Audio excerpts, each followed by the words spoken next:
goberezi bange kwa akaunti yange ne ya TikTok. Bulijjo bwe njogera ku nsonga z'obwenkanya, abantu abamu bannumba, abalala ne boogera ebigambo ebisongovu. Naye obwenkanya bwe buba obutali bwenkanya bwe buba tebunnakolebwako, tomanya nti gye buli. Era ffe baawadde omukisa okukkiriza nti obwenkanya bukolebwa ku bantu, wadde oluusi buba tebunnatuuka ku ffe obwo bwennyini, naye ne tubumanya nti gye buli. Twebaza Mungu tabaraka wa taala. Kuba nakyo kyengera ekikuweebwa Allah. Navaayo ne njogera ku nsonga z'omwana Elishama Sessaz eyafiira ku ssomero ya Seta High School. Mu nfana buli kati buli muntu gy'atategeera ki ekyatta omwana w'omusajja Robert Sessaz. Era okufa kwe lwaki kwasigala nga kwakasirise okutuusa ekiseera kino. Ne mbagamba nti omuntu bw'aba ne invisible hand oba katukiyite abasajja abali mu gavumenti eno nti beefaako bokka tebafa ku bulamu bw'abantu balala. Kyova olaba batukolako ebintu ebya buli kika ebitunyigiriza.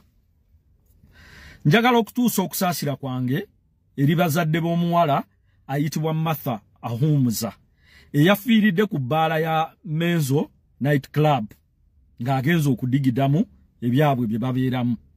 Kitalo nnyo era kiruma omwana wo okumuweerera n'afuna degree ng'omwana muwala, abaana abawala batono nnyo abatuuka ku kkula lya degree nga teboonoonese. Omwana bw'atuuka ku kkula eryo oba otandise okumulabamu future ennene mu maaso.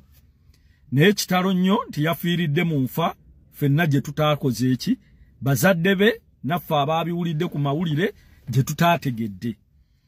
Naye ate bwe yafudde we twogerera ebbaala ya Menzo Night Club nzigale. Lwaki? Nti taata w'omwana ono balina obusobozi, bali mu gavumenti, b'amaanyi, balina buli busobozi bwonna obukola okunoonyereza. Kyesivumirira nga kirungi era obwenkanya obwo bwenjagala. Naye twebuuza lwaki Elishama Sessaz bwe yafa na buli kati essomero lya Seta High School teryaggalwa wadde olunaku olumu, wadde olunaku lutya olu. Essomero lya King's College Buddo bwe lyajja yaggalwa. It was a big tragedy. Naye n'obulamu bw'omuntu omu okufa bwenkanankana n'obw'abasukka mu omu okufa. Twagala obwenkanya obwayoleseddwa ku muwala ono Martha Ahumuza ekifo we yafiiridde ne bakiggala. Era we twogerera poliisi yakakwata abantu babiri ba suspects abateeberezebwa okuba nti babadde mu kintu ekyo. Naye we twogerera Elishama yafa mu gwokubiri. Na buli kati tewali wadde kapusa akaali kakwatiddwa, wadde embwa ekuuma essomero, nti embwa ebeera waawo ku ssomero lya Seta High, wadde afumba, wadde dormitory captain okukakasa nti muyina okulaga nti okunoonyereza kujja genda mu ki. N'olwekyo eggwanga lino mulijje mu mbeera y'akatabo ka Animal Farm nti some animals are more equal than others. Ffe bye bitulwanya, bye bitwogeza bino. Abantu ne bagamba nti oluusi musukka n'obabuuza mwatutuma komawa. Ndi musanyufu nti poliisi yasitukiddemu ku nsonga ya Martha Ahumuza n'ekwata abantu n'eggala ebbaala. Poliisi y'emu gye tusaba esooka eggala essomero lya Seta High. Ng'okunoonyereza ku kyavaako okufa kw'omwana omusajja omunaku Robert Sessaz nakwo kugenda mu maaso. Awo we tujja okukkiriza nti obwenkanya mu ggwanga mwebuki. Naye mmwe muggadde ebbaala essomero eryafiirako omwana wadde olunaku olumu teryaggalwa.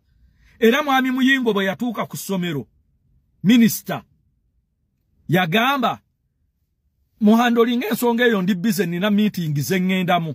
Imagine n'atatwala bulamu bwa mwana asomedde ku ssomero lye ali mu S3 kufa ye n'alaba meeting ezo nga zisinga obulamu bw'omwana oli.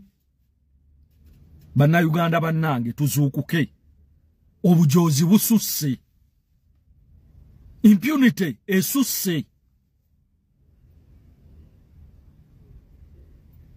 Impunity ekoze eki esusse.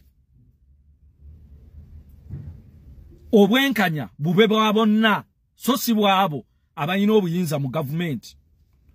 Bw'otunuulira ababadde mu kuziika omwana Martha Ahumuza nga bonna ebitogi biyise bigudde biti. Taata we yennyini authority gy'ayogeza. Yesu obulumi bwali mu mbumanyi era muwagira okunoonyereza ekyavuddeko omwana w'okufa. Naye tubuuza police bwe muba mwasobodde okukwata ba suspect babiri mu nnaku bbiri ng'omukyala omwana ono omuwala afudde.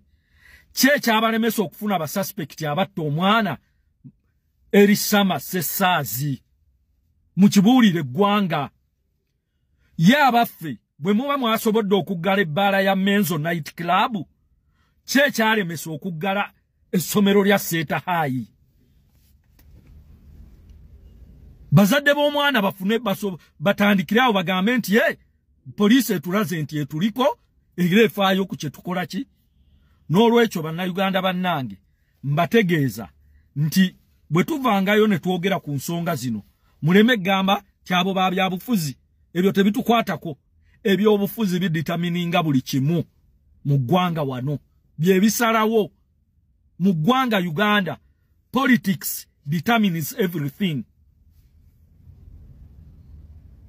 Abantu batwala ettaka ly'abantu nga bakozesa byabufuzi. Abantu basanyawo business z'abantu nga bekwese mu politics. Abantu basiba abantu nga tebalina misango lwa politics. Olina akwata omukyalo omu yannyumiriza ekigambo bannange. Bakwata mutowe ne bamutwala mu barracks emu ey'amagye n'amala emyezi 6 nga tayina musango gwe bamuvunaana wabula bayina nkubiiru na munne ne yiba. Olina atwala n'agamba mumutereke bwe ndijja mumulimuta. Eryo eggwanga we lituuse. Bwe bulumi bwe tuyina. Ffe tugamba nti omuntu bw'obanze oba ggwe ng'ozizza omusango yita mu process entuufu. Naye olina agamba nti nkasuse Machate ne Bobby Yanga sijja baleeta mu kooti babeere ruzira. Obutali bwenkanya bwe butuluma. Bwe butuluma. Lwaki Erisama Sessaazi tafuna justice eyafuniddwa Martha Ahumuza? Bwe ngamba nti olw'okuba oli Ahumuza mba mukyamu ddala olwo mba nsosodde. Nedda mulimba bantu mmwe. Bwe muba mwafunye authority eziggala ebbaala ya Menzo simanyi Menzo Ekololo, twagala okulaba ku action yetekingibwa ku ssomero lya Seeta High Erisama gye yafiira. Otherwise nga mutugamba mukirimu emabega. Poliisi y'emukono, poliisi mu Uganda, aboogerera poliisi mukulu Kitumwa, muveeyo munnyonnyole eggwanga kyekigaanisiza essomero lya Seeta High okuggalwa nga ebbaala yaggaddwa mu nnaku 2. Era basuspect kibe muteebereza abaali mu kintu ky'ensonga ya Erisama. Tujja giremerako mpaka lwe tunaafuna justice. Ate nsaba abakugu mu investigative journalism muveeyo mutuyambe. Muyinza okuba mutusinga ffe obukugu. Munoonyereze ekyaviirako omwana Erisama. Temukiryamu buli. Naye munoonyereze muwe eggwanga ekituufu. Mbaagaliza olunaku olulungi.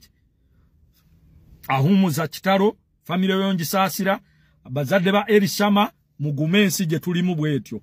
Mubeere bulungi.